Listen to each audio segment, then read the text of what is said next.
All right. So hi, Annette. So nice to have you on as the mommy maker.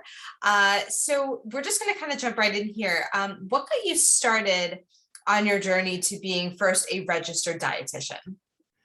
So first of all, thanks for having me. And when I was 16, we had aerobics class in PE in high school, and I loved it. And I thought I'm going to be an aerobics instructor.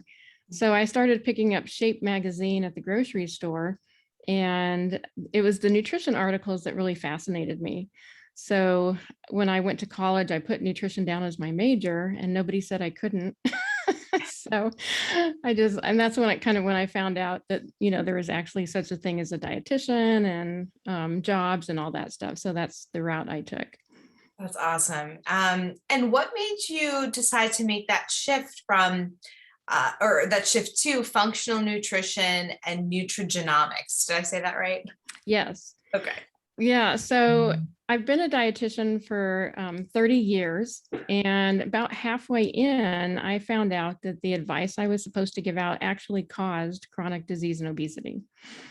So that made me really mad.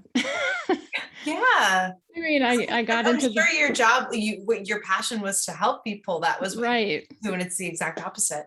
Right. Yeah. And I'm killing people. That was not it's not why I got into it. So I almost quit nutrition entirely. I was just so angry. But I really felt that I needed to stay in and tell the truth. And so I changed what I taught, and I kind of went down the functional medicine or the functional nutrition path. I actually had to defend my credentials for telling people to eat butter instead of margarine, which I did successfully. And so that was a very eye-opening experience into the inside workings of our healthcare system. Sure. Yeah. And so I think around probably 2000, I think it was, around 2000, I got into nutrigenomics. And so I'd read a few things about it, and I thought, this is really fascinating, how our genes impact our nutrition and our health and wellness. And I learned that we could manipulate our genes. So just because we have the genes for something, it doesn't mean that that's our destiny.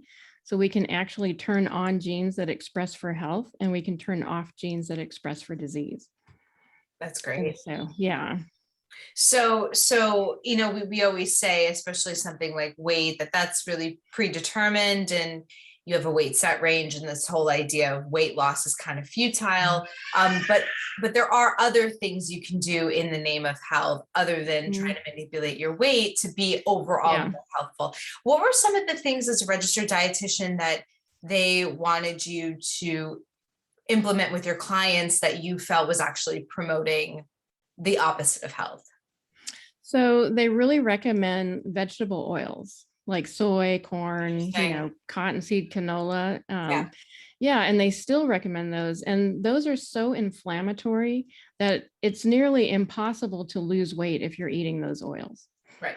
I mean, you're going to put weight on and probably develop diabetes and all kinds of other problems eating those oils.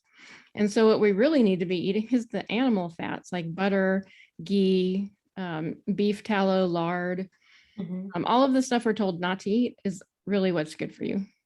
Interesting. So interesting. And that's not to say that if you go out to eat and something is prepared with vegetable oil that you can't have it, but on a regular basis, it's better to try to, if you want to use oil, to try to choose or butter or fats, to choose ones that are better for your genes. Right. That's awesome. Yeah. And you can control what you do at home. So, you don't have to buy the vegetable oils. You can buy the butter. Right. You can buy the butter, you can buy the olive oil, avocado oil, whatever oil or butter you like, really. Exactly. That's awesome. Now, what role do genes play in our health? Like, how could you kind of generalize that for us? Well, so, we'll take weight, for example. So our genes actually determine our ability to lose weight and gain weight and all of that. And so I see a lot of people struggle with weight partly because they're trying to get down to a weight that their body is just not going to handle. It's genetically, it's not going to be possible. I mean, unless they want to spend their entire life worrying about every single piece of food they put in their mouth, which I just think is ridiculous. And it's insane, really, because there's so much more to life than that. And so I think knowing our genetics can actually help us have a more positive attitude about a healthy weight, because, just because you're 5'4", it doesn't mean you have to weigh 120 pounds. I'm 5'4", I'm way more comfortable at 140, Sure. even 150 than I am at 120. And I don't have to pay attention so much to what I eat. Right. I can enjoy my life and I still feel good, and I can still do things. And so those are the kinds of things we can find with our genes. We can also find, like, for instance, some people cannot convert beta carotene, which we find in plant foods, to vitamin A. And so if that can't happen, then vegan's not a good diet for you. So with our genetics, we can kind of tell, this diet will work better for you. This one won't. It's going to be really hard for you to lose weight. So if you're at the gym for an hour a day busting your butt, that might actually be harming you. And it might actually be helping you hold on to weight instead of losing it. So. Right. So, so many women blame themselves for the weight that they're at, and they always seem to fail at dieting. And we can probably say that because of their genetics, or because they're not working in sync with their genetics, it's not really their fault that they can't be a certain weight. Right. Well, and we have to think about society, because where do we get these norms from? Yeah. I mean, they're not really based on science. The BMI, I don't know if you know how that was created. Yeah. So it really had nothing to do with health. It was all about trying to find, like, the best human, like, to differentiate people from, get the best of the best and the whatever. Right. And so it was also initially used by insurance companies as a way to increase premiums. It was all about, and it's still all about, the dollar. Yeah, exactly. So it really doesn't have anything to do with health. So true. So you said earlier to me that the number on the scale doesn't mean anything, and I 100% agree. And so in terms of health, what does matter? I noticed you said, like, you feel better at 140, 150 because you feel like you can live your life and you have good energy. And I think that's a part of health. So what would health be to you? Yeah, so health for me is the ability to do the things I want to do. So if I want to go for a walk around the lake, if I want to climb stairs, if I want to do a cartwheel, all those things are health to me. And if I want to sit down and enjoy a movie with my kids, that's health. I mean, health is just being able to enjoy your life and to do the things you love to do. Health just gives you the ability to do all those things. Right. It's a vehicle. That's awesome. So you go into nutrigenomics, and you go to functional nutrition after being a registered dietitian. When did you create the Mommy Maker method? So that was actually probably 1 to 2 years ago. So I kind of got into fertility. I didn't realize fertility was a huge problem, but we've been having infertility has been rising 1% per year since 1990. Wow. Yeah, I mean, it's huge. And that, to me, is like the canary in the mine. If that's what's happening for fertility, then what are we doing to normal people? What are we doing wrong here? Yeah, so something terrible is going on. And so I started to look at, well, what has changed since the 1990s to the present? And of course, our diet has changed dramatically. I mean, we eat way more sugar, processed sugars, than we used to. We eat the vegetable oils instead of the animal fats or the olive oil. We have electromagnetic frequencies that we've never had before, and those affect our cells, which affects our ability to gain and lose weight or to maintain health. And so there is just so many things out there that have changed. And if we don't talk about these things and address them, we're basically a hamster on a one of those spinny things. Yeah, the wheel. you know? Yeah. Yeah. So we're just spinning our wheels and not getting anywhere because we're not addressing the real issues. Sure. So what does the method entail? So it's a two-step process, and basically what I discovered is that our biology is no longer a match for our environment. And so if you can imagine somebody's throwing darts at you, 1, 2, 3 darts, you're going to be okay. It's going to hurt a little bit, but you'll survive.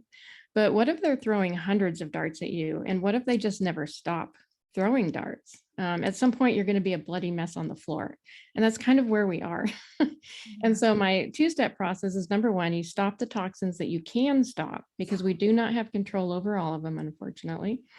And then step two is we shield the body from the toxins that we can't stop. So we kind of make ourselves like a Star Trek ship. And was the Mommy Maker born out of personal experience? So I had a brief struggle with infertility when I first tried to get pregnant.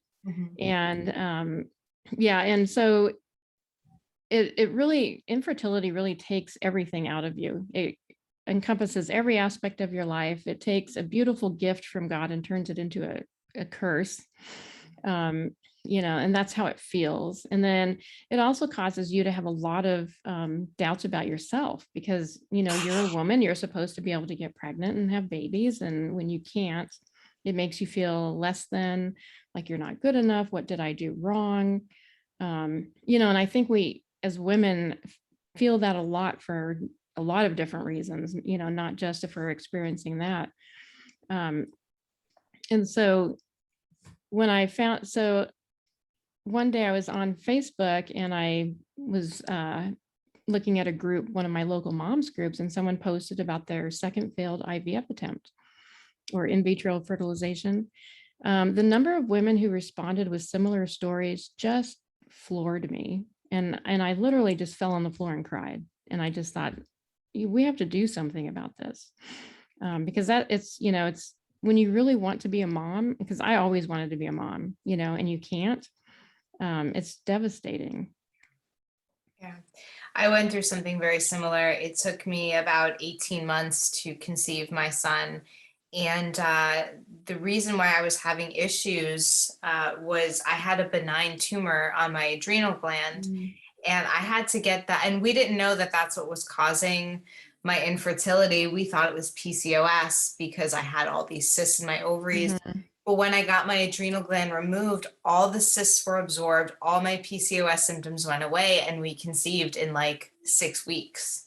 But it's just, but I feel you, like those 18 months were like a lifetime, because every month that you weren't pregnant was another month that you felt like, it's like, you're a woman. The one biological thing you're supposed to be able to do is have children, and I can't. And what's wrong with me? And again, what did I do wrong? Because I had tried to be so healthful and they do exercise and eat right. And it just, I totally feel that. And so many women are going through that, and it's not discussed enough. It really isn't. And it's there's a lot of shame around it. Yeah. So nobody wants to talk about it. And then if you do talk about it, a lot of times you get really unhelpful comments, like, oh, be grateful, kids are a pain, or which I'm well-meaning. I'm sure right. the heart's in the right place, but like for you, it's like a dagger. Or people ask, when are you having children? Right. And it's like, well, I'm trying. Yeah. It's so tough. So I've learned to be very careful with what I say to my female friends in terms of that type of stuff. But what separates because the Mommy Maker method, it doesn't sound like a diet, but it sounds like we're allowing all types of food. We're allowing fats and sugars, but we are trying to, for the most part, gear ourselves toward more nutrient dense foods, right? More quality fats and natural sugars and things like that. how is the Mommy Maker method different from any other type of diet or any other type of like biohacking, I guess you could say, because we are talking about nutrigenomics. So how is it different? Yeah, so there's pretty much 3 ways it's different. So number 1, I always test for iodine because iodine deficiency is probably the number 1 contributor to infertility. And Interesting. nobody checks it. In fact, cysts would be an iodine deficiency problem. Endometriosis, PCOS, all of those things have an iodine component to them, and nobody checks it. And it's a really easy thing to fix. So that's the first thing I do. I do DNA testing so that we can make sure that you're on the diet that's going to, that your body is going to be able to absorb all the nutrients, and that your detox pathways are working. And if they're not, we can work around those. That way I can kind of figure out what you really need. And then I balance 6 core centers of health in the body. So we make sure like you've got good mineral balance going on, your connective tissue is strong and healthy, aerobic metabolism, inflammation and oxidation are really important. So a lot of people have issues in that area, and we can fix that, with the right nutrients. Fantastic. And you wanted me to ask about why we need an oil change. So I want to know Yeah. what that is. Yeah, so the oil change is all about the fats. Okay. Yeah, we That makes just sense. yeah, we just need to change, like you change the oil in your car because it goes bad. Well, we just need to change those bad fats that we've been eating and put in the good fats that will really nourish our body. Okay, that's awesome. And to leave our readers with some sort of actionable strategy that they can take away, what can someone do today to kind of get on the right track? Yeah, so today, get out your grocery list and a pen and write down butter or olive oil or Yeah. Yeah. put it on your list and even go through your kitchen and look for the items that have all these unhealthy oils in them. Right. And you don't have to throw them all out, but put them aside and use them up, and then don't get them again. Right. Find a product similar to it that doesn't have those oils in it. Sure. Okay. And I don't think we touched on this. Why is fat good for us? Why is that type of fat good for us? So especially the animal fats have fat soluble vitamins like A, D, and K2. And so all of those are involved in like our immunity. So they keep our immune system strong. They help regulate blood sugar. They help with DNA synthesis and those types of things. So we need these fats, and we have not been eating them because we avoid fat, or we're eating the fats that don't contain them. Right. Oh, the 90s, right? I can't Right. believe it's not butter. Yeah, I can believe I it's can. not butter. Yeah.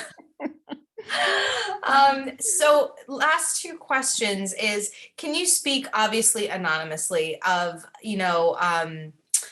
a particularly rewarding success that you had with one of your clients? Yeah. So one of my clients was trying for almost 2 years to get pregnant, and they didn't want to do in vitro. And so I basically assessed her iodine, figured, she was eating the wrong fat. So I gave her iodine to take and a couple other supplements. She had endometriosis, and changed her fats and had her change her diet a little bit. 3 months later, she was pregnant. So yeah, in a lot of cases, it really doesn't take much. You just have to know what to do. Yeah. Yeah. And then she had a healthy baby 9 months later and had 2 additional children after that. So That's great. Oh, I love that. That's amazing. And last question I ask everybody is, for you, what does it mean, since the podcast is called Finally Free, what does it mean to be finally free to you? So yeah, to be finally free is when you don't worry about what anyone else says, and you go out and live your life to the fullest and do the things that you love and with the people that you love. Right. Oh, I love that. Thank you. Thank you so much, Annette, for coming on. I'm going to put the links to everywhere that people can find you in the intro and also in the show notes. So hopefully people will reach out to you if they, are looking to conceive. Great. Thank you so much. Bye.